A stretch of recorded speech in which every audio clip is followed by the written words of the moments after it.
Good morning, students. Today in class 10th chemistry, I will discuss about the chapter number 1.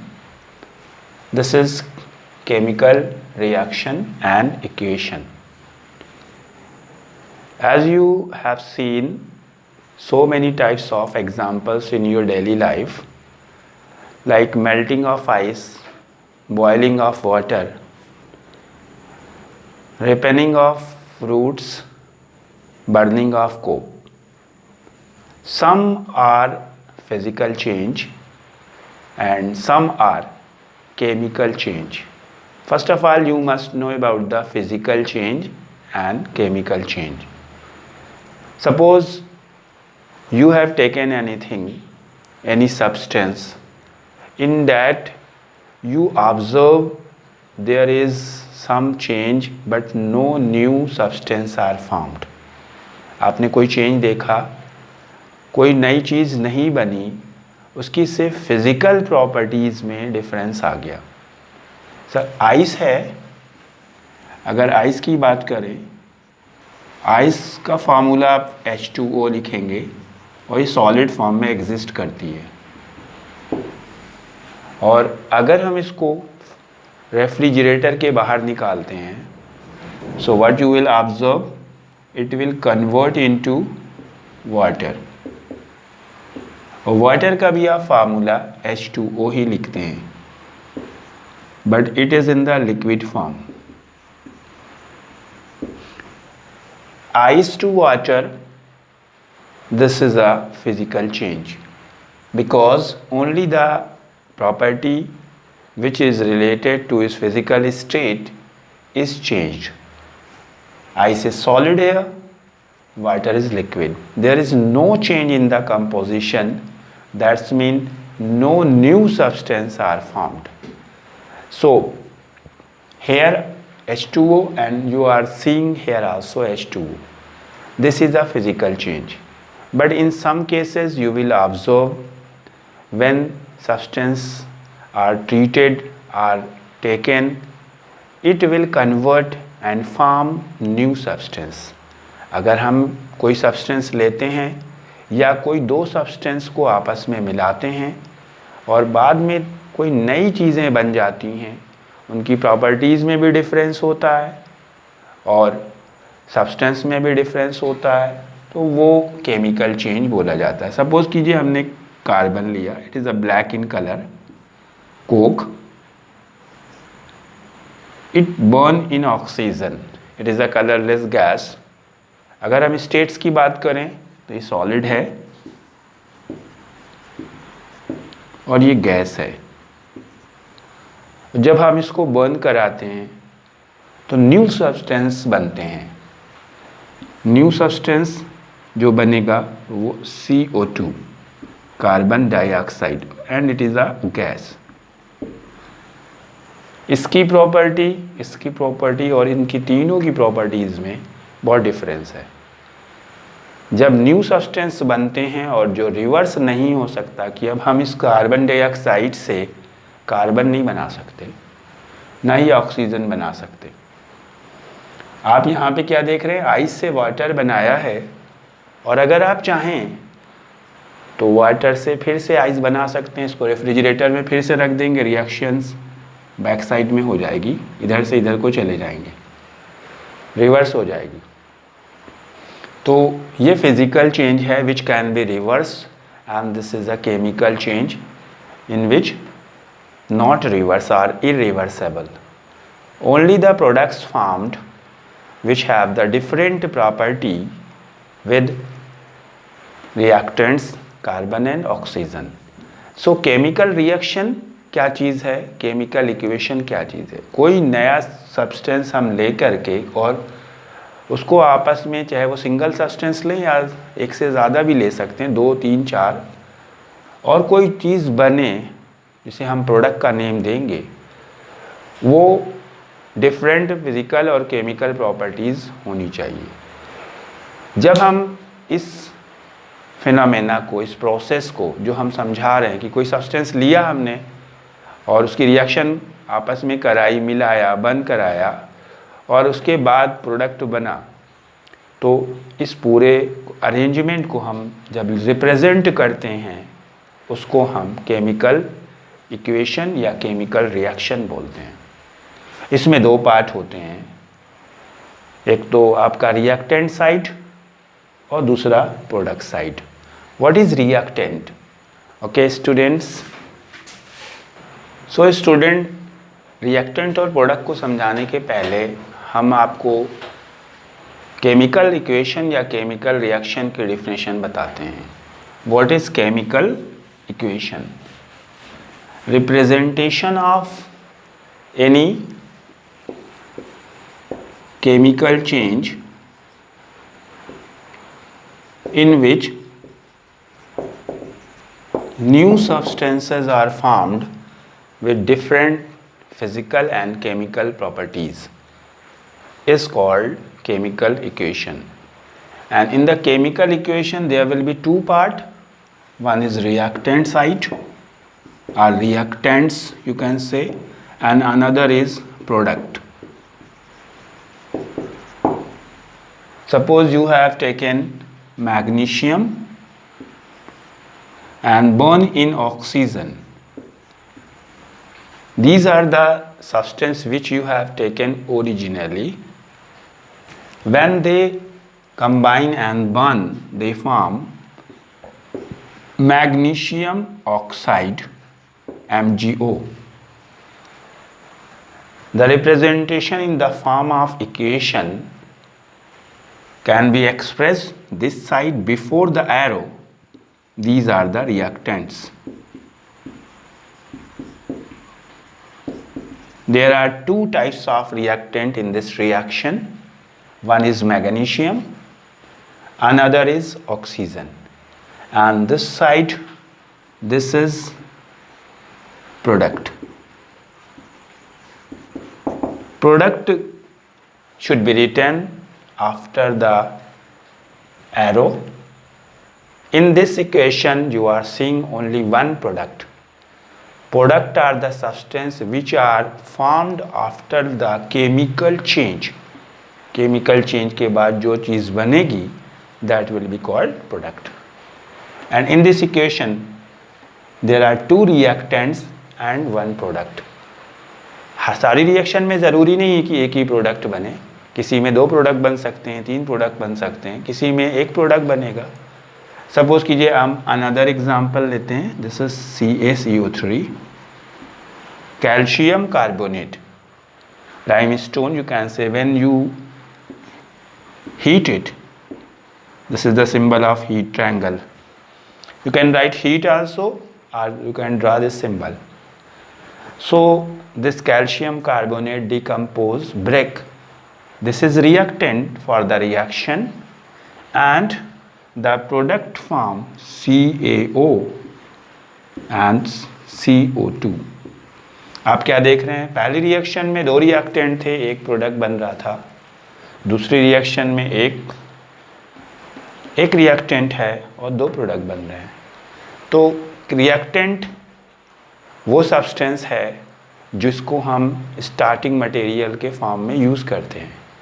Product वो substance है जो reaction को complete होने के बाद फाइनली आप ऑब्टेन करते हैं, और जब हम उसको कॉपी पे रिप्रेजेंट करते हैं तो रिएक्टेंट और प्रोडक्ट के बीच में एक एरो का इंडिकेशन देते हैं। रिएक्टेंट लेफ्ट साइड में होते हैं और प्रोडक्ट राइट साइड में होते हैं। सो I think you have understand about the reactant and product. Okay students,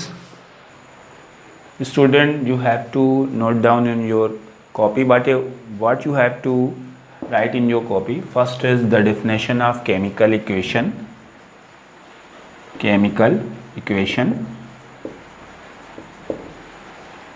Reactant, product.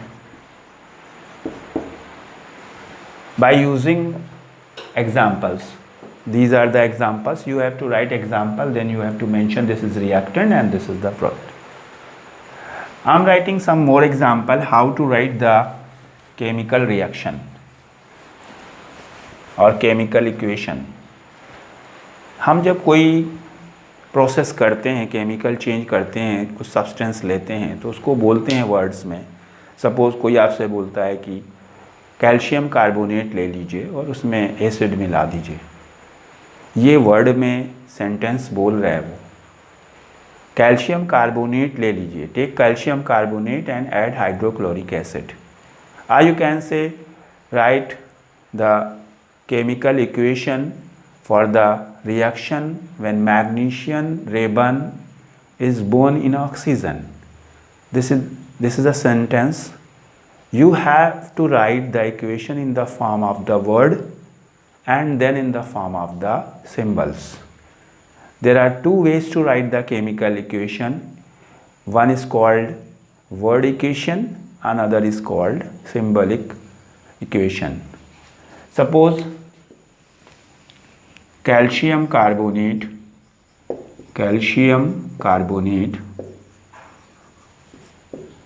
reacts with hydrochloric acid. This is your question, and you want to write the word equation. As you know, there are two reactants, one is calcium carbonate and another is hydrochloric acid. So जब हम लिखेंगे तो word में क्या लिखेंगे, calcium carbonate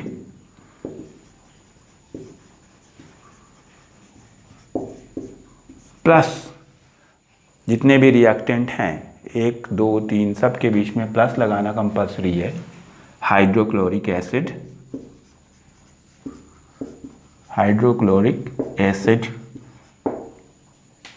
after that reactant के बाद हम एरो बनाएंगे और हम यहाँ पे अब चूँकि अभी हमको नहीं पता है, जब आप सीख जाएंगे तो जान जाएंगे कि क्या प्रोडक्ट, उस प्रोडक्ट का नेम लिखना है। यही सीखना है केमिस्ट्री में कि इन दोनों को मिलाएंगे तो क्या बनेगा। केमिकल रिएक्शन की डिफिनेशन का पर्पस क्या है कि हम इसको मिलाएंगे तो यहाँ पे क्या बनेगा, वो भी तो मेरे को मालूम होना चाहिए। ये तो क्वेश्चन में दिया हुआ है कैल्शियम कार्बोनेट और हाइड्रोक्लोरिक एसिड, लेकिन मेन जो टारगेट है हमें प्रोडक्ट क्या है वो कैसे पता चले। अभी तो मैं आपको डायरेक्टली बता रहा हूँ कि क्या है, लेकिन आप जब पूरा चैप्टर पढ़ लेंगे तब आपको पता चल जाएगा कि क्या कैसे बनेगा। तो यहाँ पे आपका बनेगा कैल्शियम क्लोराइड प्लस वाटर और प्लस कार्बन डाइऑक्साइड। ये आपकी वर्ड इक्वेशन कंप्लीट हुई। वर्ड इक्वेशन में जब तक आपको वर्ड इक्वेशन की नॉलेज नहीं है कि हमें क्या क्या प्रोडक्ट बनेगा, जब तक आप सिंबॉलिक रिप्रेजेंटेशन नहीं कर सकते। सो डियर स्टूडेंट, इसको करने के लिए हमें बहुत सारे बेसिक कॉन्सेप्ट पता होने चाहिए। चैप्टर बहुत आसान लगता है केमिकल इक्वेशन, लेकिन इसका बेस छोटी क्लासेस से शुरू होता है। जैसे आपको ये वर्ड में तो कैल्शियम कार्बोनेट कोई भी बच्चा लिख देगा जब क्वेश्चन लिखा है calcium carbonate plus hydrochloric acid, और आप रट करके ये भी लिख देंगे। लेकिन जब सिंबल में लिखने की बारी आएगी तो आप सिंबॉलिक रिप्रेजेंटेशन में सारी रिएक्शन के बारे में नहीं कर पाएंगे। कुछ आपने अगर रट लिए हैं तो केमिस्ट्री में आप रट के काम तो नहीं चला पाएंगे, कॉन्सेप्ट होना चाहिए। हमें यहाँ पे कैल्शियम कार्बोनेट का सिंबॉलिक फॉर्म से यानी कि फार्मूला लिखना पड़ेगा, और फार्मूले के लिए हमको वैलेंसीज याद होनी चाहिए, सिंबल याद होने चाहिए। कैल्शियम कार्बोनेट का फार्मूला CaCO3। अब हर बच्चा नहीं जानता, आज अभी ये पता चला कुछ फार्मूले आपको याद होंगे, आप डायरेक्ट लिख लेंगे, लेकिन कोई भी आपको आना चाहिए। वैलेंसी के अकॉर्डिंग फार्मूला लिखेंगे आप। हम इसका लिख के बता देते हैं एक बार। कैल्शियम की वैलेंसी 2, कार्बोनेट की वैलेंसी भी 2। कैल्शियम की वैलेंसी 2 है और कार्बोनेट की भी वैलेंसी 2 है, पॉजिटिव निगेटिव है। अगर दोनों वैलेंसी सेम होती हैं तो फार्मूले में नहीं लिखी जाती। अगर सेम नहीं होती हैं तो वैलेंसी क्रॉस करके क्रिस क्रॉस मेथड से लिखी जाती हैं। तो यहाँ पे हम अगर ये अलग अलग होते तो हमें यहाँ पे लिखना पड़ता। प्लस हाइड्रोक्लोरिक एसिड HCl, ये भी वैलेंसी के अकॉर्डिंग ही लिखा गया। हाइड्रोजन की वैलेंसी 1, क्लोराइड की -1। इट गिव्स कैल्शियम क्लोराइड, इसका फार्मूला भी वैलेंसी के अकॉर्डिंग CaCl2। अब ये कैसे लिखा मैं आपको फिर से बता देता हूँ एक बार। Ca वैलेंसी +2, अभी पहले भी आ चुकी है वैलेंसी +2, Cl वैलेंसी -1। यहाँ पे वैलेंसी सेम नहीं है, अलग अलग वैलेंसीज हैं, तो वैलेंसीज को हमें क्रॉस करके लिखना पड़ेगा। Cl की वैलेंसी Ca के नीचे, दैट्स मीन Ca1, और Ca की वैलेंसी Cl के नीचे, दैट्स मीन Cl2। 1 लिखने की ज़रूरत नहीं है, so formula will be CaCl2। तो आप कभी भी रिएक्शन को गलत नहीं करेंगे। उसी तरह से वाटर, सब लोग जानते हैं वाटर का फार्मूला H2O, लेकिन ये भी वैलेंसी के अकॉर्डिंग ही लिखा गया है, और प्लस CO2। ये आपकी थी वर्ड इक्वेशन, ये सिंबॉलिक रिप्रेजेंटेशन सिंबल के फॉर्म में। इन दोनों काम को करने के बाद भी अभी आप पूरी तरह से फिट नहीं माने जाएंगे जब तक आप इस रिएक्शन को बैलेंस नहीं कर देंगे। वो तो हम आपको आगे बताएंगे। और पहले हमारा टारगेट क्या है, वर्ड इक्वेशन लिखना आना चाहिए। वर्ड इक्वेशन के बाद सिंबॉलिक फॉर्म में आना चाहिए, और सिंबॉलिक फॉर्म में आप जब तक नहीं लिख पाएंगे जब तक आपको उनके वैलेंसीज और फार्मूला नहीं पता हो। नहीं तो आप रट करके 2-3 इक्वेशन लिख सकते हैं। नेक्स्ट एग्जाम्पल हम लोग चलते हैं। Magnesium ribbon, or you can say magnesium born in oxygen,